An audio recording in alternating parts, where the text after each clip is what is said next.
الصلاة خير من النوم. الحمد لله رب العالمين، والصلاة والسلام على سيد المرسلين سيدنا ونبينا ومولانا محمد وعلى آله وصحبه أجمعين. أما بعد، ولا تباشروهن وأنتم عاكفون في المساجد. صدق الله العظيم. وعن عائشة رضي الله عنها قالت: كان رسول الله صلى الله عليه وسلم يجتهد في العشر الأواخر ما لا يجتهد في غيره. رواہ مسلم. میرے محترم بزرگوں، عزیز ساتھیوں، اللہ تعالیٰ کا ہم شکر ادا کریں کہ اللہ تبارک تعالیٰ نے ہمیں رمضان مبارک کی ساعتوں گھڑیوں سے فائدہ اٹھانے کا موقع عطا فرمایا. اعملوا آل داؤد شکرا وقلیل من عبادی الشکور. اے داؤد علیہ السلام کے گھر والے یا داؤد علیہ السلام، تم اللہ کا شکر ادا کرو. اللہ فرماتے ہیں کہ میرے بندوں میں بہت کم لوگ ہیں جو شکر ادا کرتے ہیں. لئن شکرتم لازیدنکم، اگر تم شکر کرو گے تو ہم نعمت میں اضافہ کریں گے.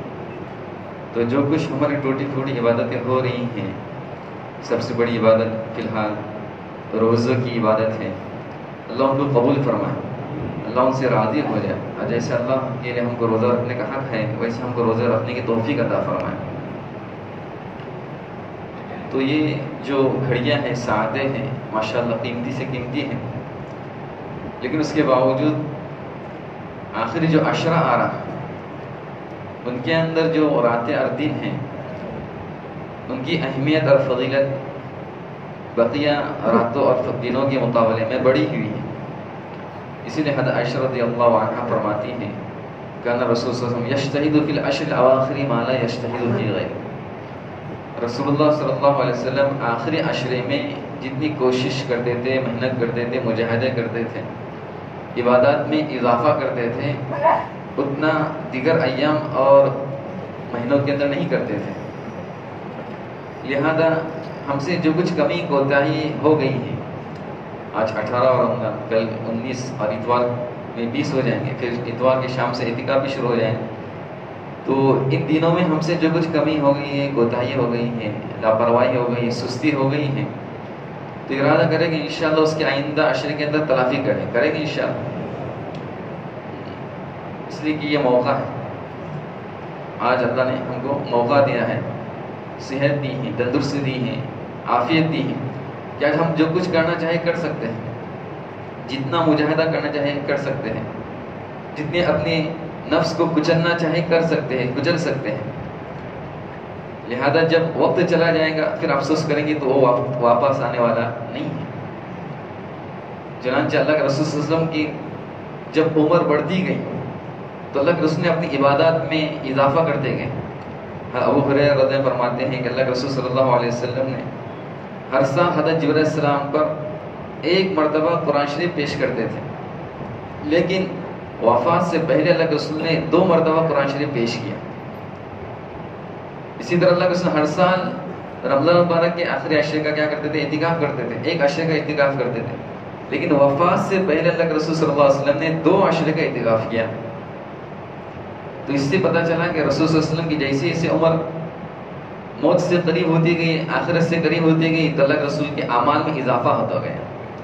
اس سے ہمیں اس بات کا پتہ چلتا ہے کہ آدمی کی عمر جب بڑھاپے کو پہنچ جاتی ہے، آخری عمر کو پہنچ جاتی ہے، تو اس کے اعمال میں ترقی ہونا چاہیے، اضافہ ہونا چاہیے. جیسے کہ اللہ کے رسول صلی اللہ علیہ وسلم کے اعمال میں اضافہ ہو رہا ہے، تو ہمارے اعمال میں بھی کیا ہونا چاہیے؟ اضافہ ہونا چاہیے. ہم اعمال میں بڑھوتری کرنے والے بن جائیں، اسی میں سکون ہے. اگر ان ایام کے اندر ہم نے عبادت کے اندر اپنے آپ کو نہیں لگایا تو یہاں وہاں کی بڑا آدمی کیا کرتا ہے؟ بکتا رہتا ہے کہ نہیں؟ تو یہاں وہاں کے ہانکنے کے بجائے ہم اپنی زبان کو اللہ کی یاد میں لگائیں. بوڑھا آدمی یہاں وہ اپنے وقت کو ضائع کرتا ہے، یہاں وقت ضائع کرنے کے بجائے مسجد کے اندر اپنا وقت زیادہ سے زیادہ دینے والے بن جائے. زیادہ سے زیادہ وہ آخرت کی، دنیا کی امید کرنے کے بجائے آخرت کی امید کرنے والا بن جائے. اس کے سامنے اب آخرت ہی آخرت ہے کہ ہم کو آخرت کے سفر کی تیاری کرنا ہے.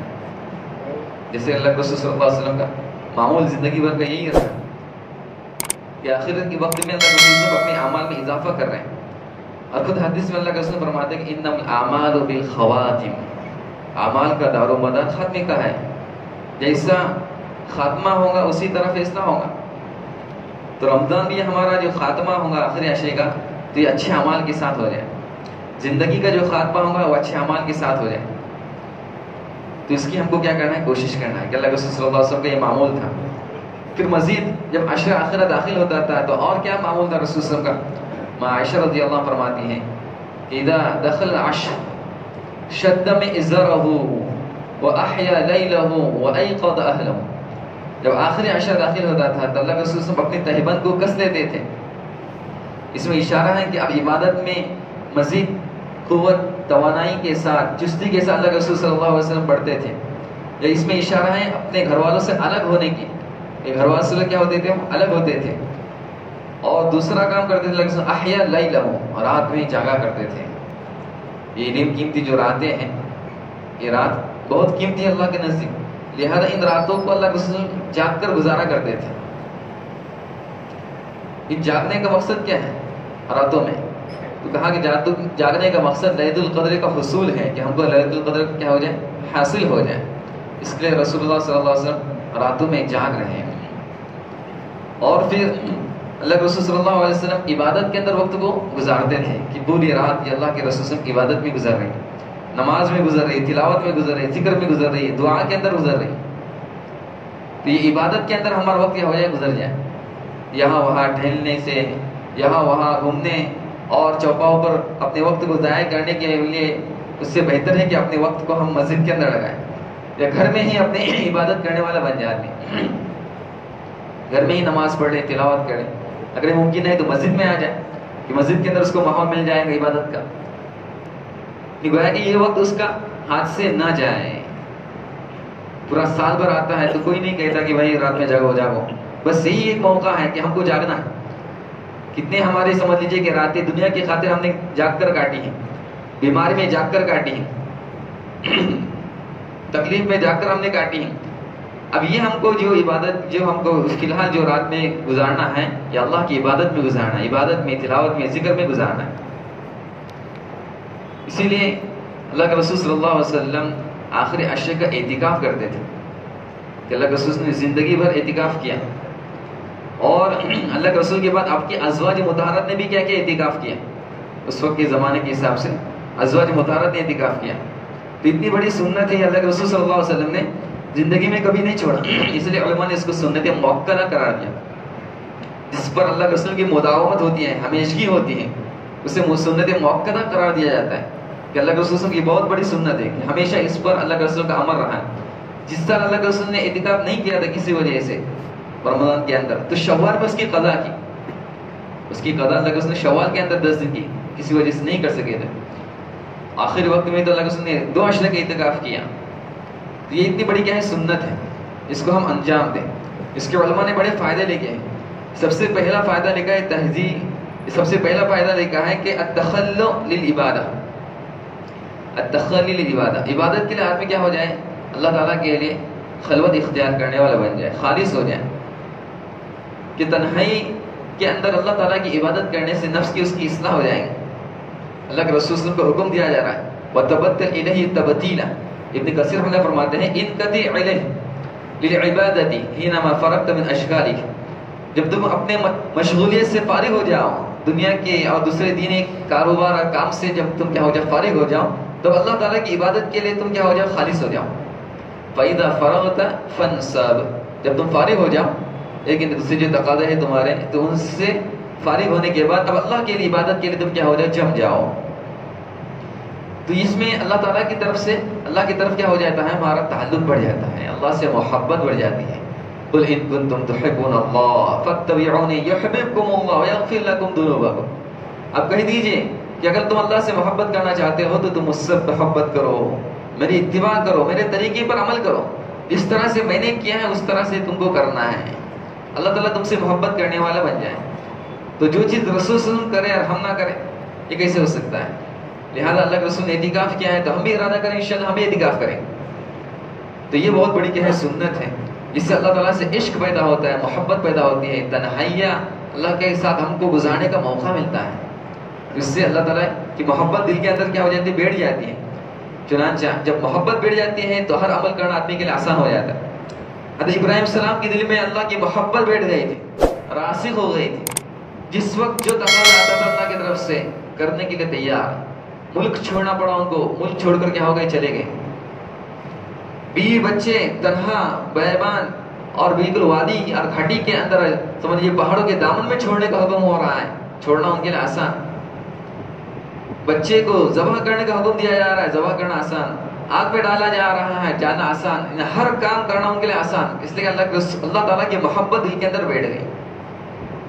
جب بندے کے دل میں اللہ کی محبت بیٹھتی ہے تو بندہ وہی کرتا ہے جو اللہ تعالیٰ چاہتے ہیں. یہ حدیث قدسی ہے، اللہ تعالیٰ فرماتے ہیں من عاد لی ولیا فقد آذنت بالحرب. جو میرے کسی ولی سے دشمنی کرتا ہے، ولی جو اللہ تعالیٰ کے احکام کا پابند ہے، سنت پر عمل کر رہا ہے، اس پر مواظبت اختیار کر رہا ہے، ہمیشگی اختیار کر رہا ہے، یہ اللہ کا ولی ہے. اس سے دشمنی کرتا ہے، میں اللہ فرماتے ہیں کہ میں اس سے دشمن کروں گا، اس کا جینا حرام کر دوں گا.